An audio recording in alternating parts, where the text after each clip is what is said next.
ஓம் சாய்ராம். நாளைக்கு எல்லாரும் ஆவலோடு எதிர்பார்த்து கொண்டிருந்த இந்த நம்ம கார்த்திகை தீபத் திருநாள் வந்துச்சுங்க.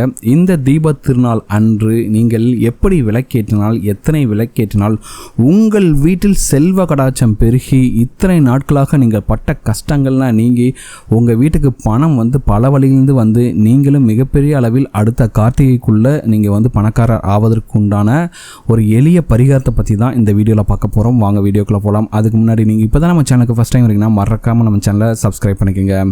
நாளைக்கு பார்த்தீங்கன்னா கார்த்திகை தீபத் திருநாளுங்க. எல்லாரும் பார்த்தீங்கன்னா அந்த கார்த்திகை தீபத் திருநாளை ரொம்ப சிறப்பாக கொண்டாடுவாங்க. அதுவும் நாளைக்கு பார்த்தீங்கன்னா ஒவ்வொருத்தங்க வீட்லேயும் விளக்கேற்றி வச்சுட்டு இந்த வீடே பார்க்கறதுக்கு அந்த அளவுக்கு பார்த்தீங்கன்னா ரொம்ப ஜெகஜோதியாக இருக்குங்க. அதே நேரத்தில் நாம் வீட்டில் ஏற்றி வைக்கக்கூடிய இந்த விளக்கின் ஒளியானது உங்கள் வீட்டில் இருக்கக்கூடிய வறுமையும் அந்த கஷ்டங்களையும் போக்கி அளிக்கும் அப்படிங்கிறது தான் நாம் விளக்கேற்றுவதில் இருக்கக்கூடிய அந்த ஐதீகம். இப்படிப்பட்ட அற்புதமான ஒரு நாள் பார்த்திங்கன்னா நாளைக்கு வெள்ளிக்கிழமை அன்னைக்கு வருதுங்க.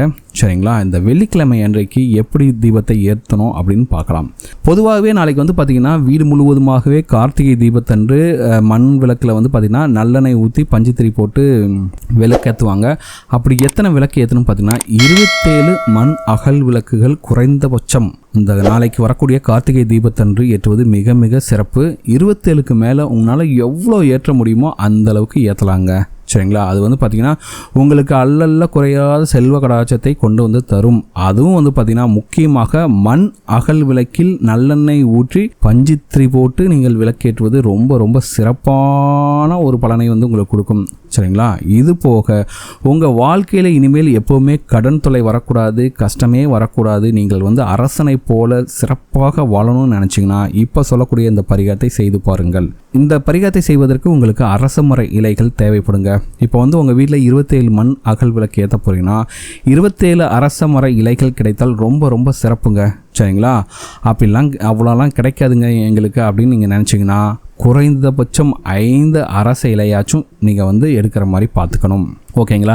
இப்போ என்ன பண்ணுறீங்கன்னா உங்கள் வீட்டில் இருக்கக்கூடிய அந்த விளக்கேற்றுவீங்களா அதை இந்த அரச இலைகளை வைத்து அதன் மேலே இந்த மண் அகல் விளக்கை திரி போட்டு பஞ்சு திரி போட்டு நீங்கள் தீபம் ஏற்றினால் உங்களுடைய வீட்டில் இருக்கக்கூடிய வறுமையானது நிரந்தரமாக விரட்டப்படுங்க.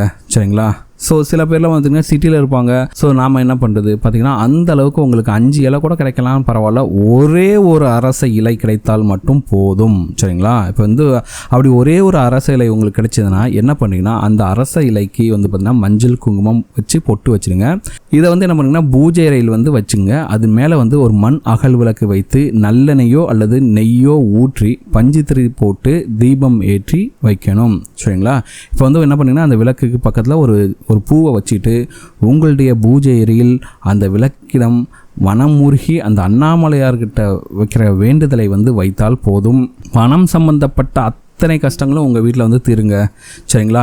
இப்படி அரச இலையில் நீங்கள் விளக்கை ஏற்றி வைத்து விட்டு நீங்கள் அந்த திரு அண்ணாமலையாரிடம் நீங்கள் வைக்கக்கூடிய வேண்டுதல்கள் அனைத்தும் நிறைவேறி அரச வாழ்வு, ஒரு அரசனை போல வாழ்வதற்கு தேவையான அத்தனை வரங்களும் உங்களுக்கு கிடைக்கும். சரிங்களா? எதற்காகனா இந்த அரசையில் தீப வழிபாடுங்கிறது பார்த்திங்கன்னா ஒரு மனிதனுக்கு பார்த்திங்கன்னா அவர் இன்னைக்கு குடிசையில் இருந்தாலும் கூட சரி, அவர் பெரிய பங்களாவில் வாழக்கூடிய ஒரு அரசனை போல வாழக்கூடிய தகுதியை கொடுக்கும் அப்படிங்கிறது ரொம்ப ரொம்ப ரொம்ப சிறப்பான ஒரு விஷயம். 3 நாட்களுக்கு முடிந்தவர்கள் இந்த அரச இலையின் மேல் பூஜை அறையில் தீபம் ஏற்றி வைத்து வழிபாடு செய்பவர்களுக்கு நிச்சயமாக பண கஷ்டம் தீரும். சரிங்களா? ஸோ நாளைக்கு ஒரு நாள் முழுவதுமே இருக்குது, இன்றைக்கும் இருக்குது. ஸோ அதனால் இம்மீடியட்டாக பார்த்தீங்கன்னா அரச மரம் எங்கே இருக்குன்னு பார்த்தீங்கன்னா அந்த அரச இலையை தேடி பிடித்து கொண்டு உங்கள் வீட்டில் வச்சுக்கொள்ளுங்க. அந்த அரச மர இலை பார்த்தீங்கன்னா ரொம்ப காஞ்சிருக்கூடாதுங்க. நல்ல பச்சையாக செழிப்பாக இருக்கக்கூடிய அரச இலையை தேர்ந்தெடுத்து கொள்ளுங்கள். பச்சை நிறத்தில் இருக்கக்கூடிய இந்த அரச இலையில் தீபத்தை ஏற்றினால்தான் முழு பலன் கிடைக்கும் அப்படிங்கிறது ரொம்ப ரொம்ப முக்கியமான விஷயம்.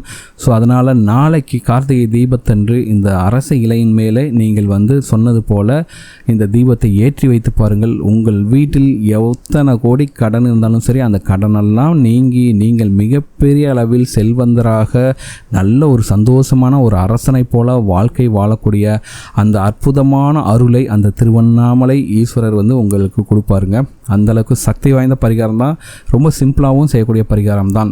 ஒருவேளை அரசு இலை கிடைக்காதவர்கள் கண்டிப்பாக 27 விளக்காச்சும் மினிமம் ஏற்றுங்க, சரிங்களா. அதுக்கு மேலே ஏற்றுறது வந்து உங்களோட விருப்பம் தான். 27 மண் அகல் விளக்கில் பஞ்சு திரி போட்டு அந்த நல்லெண்ணெய் ஊற்றி நீங்கள் வந்து ஏற்றி வைக்கும்போது அந்த தீப ஒளியில் அந்த இருள் எப்படி அகல்கிறதோ அதே போல் உங்கள் வீட்டில் இருக்கக்கூடிய வறுமையும் கடன் சுமையும் நீங்கி நீங்களும் வந்து மிக சிறப்பான ஒரு செழிப்பான வாழ்க்கையை வாழ அந்த எல்லாம் வல்ல இறைவன் வந்து உங்களுக்கு வந்து கண்டிப்பாக அருள் புரிவாள். அந்த திருவண்ணாமலை அருணாச்சலேஸ்வரோட அருள் வந்து உங்களுக்கு கண்டிப்பாக கிடைக்குங்க.